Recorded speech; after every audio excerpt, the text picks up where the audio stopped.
तो दोस्तों जिसके पास भी अगर एक पैनल है 400 वाट का 500 वाट का, तो आप एक बार देख लो मैं क्या कर रहा हूँ। यहाँ पर जो कनेक्शन है वो 2.5 mm के वायर से कनेक्टेड हैं। बाकी के 5 पैनल मैं दिखा देता हूँ, 1 2 3 4 5 पैनल हमारे यहाँ पर रखे हुए हैं जो कि सब के सब 400 वाट के हैं। सिंगल एक 400 वाट का पैनल मैं अभी यूज़ कर रहा हूँ टेस्टिंग पर्पज़ के लिए, बाकी का मैंने रख दिया। तो अभी देख लो वायर सारे कनेक्टेड हैं और कनेक्ट होने के बाद 400 वाट का जो पैनल होता है वो करीब अभी 3 साढ़े 3 बज रहे हैं। और अभी मैं आपको दिखा भी देता हूँ कि आखिर ये हमारी बैटरियों को चार्ज कितने से कर रहा है। सिंगल पैनल से मैं 24 वोल्ट के एक इन्वर्टर के सेटअप को मैं चार्ज कर रहा हूँ। यहाँ से मैंने जो है MPPT का वायर निकाल दिया है, जो कि आप यहाँ पर देख रहे हो, तो इसको निकाल दिया है। और जो इसका ग्रिड का कनेक्शन है वो मैंने काट के रखा है। तो अभी इस इन्वर्टर पर हमारी जो है बैटरियों पर थोड़ा सा लोड है, तो अभी मैं आपको दिखा देता हूँ। देखो हमारी बैटरियों को ये करीब 8 एम्पियर के आसपास से 7.5 से 8 एम्पियर के आसपास से ये चार्ज कर रहा है, जो कि मैं एनालॉग वाले में दिखा रहा हूँ। बाकी डिजिटल वाला जो होता है हमारा चार्ज कंट्रोलर, मैं PWM यूज़ कर रहा हूँ। इसमें MPPT होते हुए भी मैं टेस्टिंग पर्पज़ की वजह से मैं PWM यूज़ कर रहा हूँ, जो कि सिंगल पैनल पर जो है ये 50 वोल्ट की इसकी VOC है। तो 40 से 42 वोल्ट हमारे उस 400 वाट के पैनल से आ जाते हैं। तो अभी अगर आप देखो तो 26.5 पर हमारी बैटरियों का जो है वोल्टेज वो स्टिक है। और घर का लोड भी अभी इस वक्त जो है वो थोड़ा सा बैटरी और थोड़ा सा सोलर पैनल पर मिल करके चल रहा है, क्योंकि PWM है तो उतने ज़्यादा ये एफिशिएंसी तो निकाल करके दे सकता नहीं है।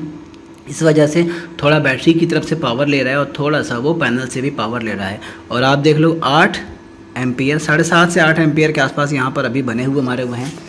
और हमारी जो बैटरियाँ हैं वो लगभग कह सकते हैं कि देखो चार्ज तो नहीं कह सकते हैं, क्योंकि 13.3 के आसपास ये अभी बैटरी हमारी चार्ज है।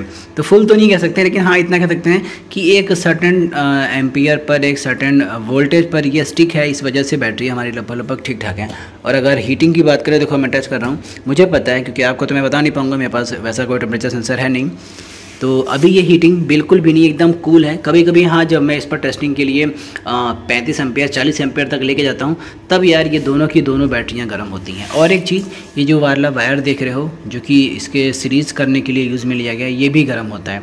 ये वायर तो नहीं गर्म होता, इसमें तो कोई भी प्रॉब्लम नहीं आती है, ठीक है। और बाकी हमारा ये इन्वर्टर, तो इन्वर्टर भाई मैंने देख लिया भयंकर लोड उठाता है यार। मतलब इसमें लोड उठाने में तो इसको कोई पीछे कर ही नहीं सकता। इतने कम बजट वाला इन्वर्टर, वो भी जो है असेंबल्ड करके, और हैवी लोड दे रहा हूँ मैं। इस पर क्या क्या चला रहा हूँ मैं आपको बता देता हूँ। मैं इसके ऊपर जो है अभी एक समरसेबल भी चला देता हूँ, साथ में अपनी ओला भी चार्ज कर रहा हूँ, और ध्यान रहे। और अपने घर के नॉर्मल फ़ैन चला रहा हूँ। मेरे पास BLDC फ़ैन अभी नहीं लगे हुए हैं, तो नॉर्मल करीब 3 फ़ैन, एक फ्रिज, एक समरसेबल और एक ओला जो स्कूटी है वो मैं साथ में चार्ज करता हूँ। इस पर कोई भी प्रॉब्लम नहीं आती। हाँ ये है कि ओवरलोड पर चलता है, ओवरलोड पर रहेगा 110% 115% के आसपास। लेकिन ये सारी चीज़ों को चलाते हुए भी, बीप मारते हुए भी, मतलब बीप मारता भी है तो कुछ सेकंड के बाद, यानी वो बंद नहीं करेगा, बस वो वार्न कर रहा है कि भाई मेरी औकात जितनी है उससे ऊपर आप लेके जा रहे हो, इस वजह से थोड़ा सा अपना देख लेना। तो लोड अच्छे से चला रहा है। बाकी यहाँ पर हमारी देखो बैटरी हमारी लगभग चार्ज। अभी मैं लोड हटा दूंगा कुछ, अभी मैं लोड रखा हूँ, तो लोड में कुछ कम कर दूंगा तो हमारी बैटरियाँ जो है वो शाम तक फुल चार्ज भी हो जाएंगी। वैसे ज़्यादा टाइम तो बचा नहीं है, 3:30 बज रहे हैं, तो बैटरियाँ मेरे ख्याल से फुल चार्ज तो नहीं हो पाएंगी, मुझे पता है। मगर टेस्टिंग के लिए मैं दिन भर जो है कम से कम इसको ग्रिड से हटा देता हूँ। अपने घर का जो सारा लोड है वो मैं दिन भर घर का लोड ग्रिड से हटा देता हूँ और पूरा का पूरा सोलर पर रखने की कोशिश करता हूँ।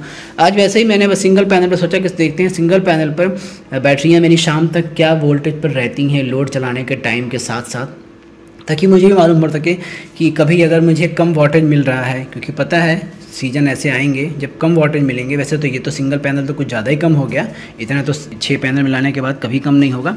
लेकिन फिर भी एक मोटा समझ लेते हैं कि अगर कभी वाटेज कम रहा, धूप ना होने की वजह से, बारिश की होने की वजह से, तो ये कैसा परफॉर्म करेगा।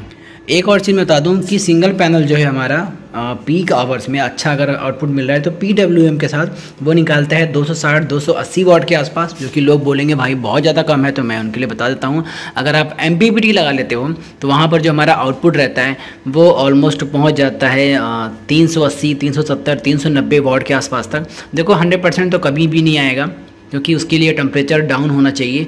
और एक तो ब्लैक पैनल है, थोड़ा सा उस पर भी इफ़ेक्ट आता है।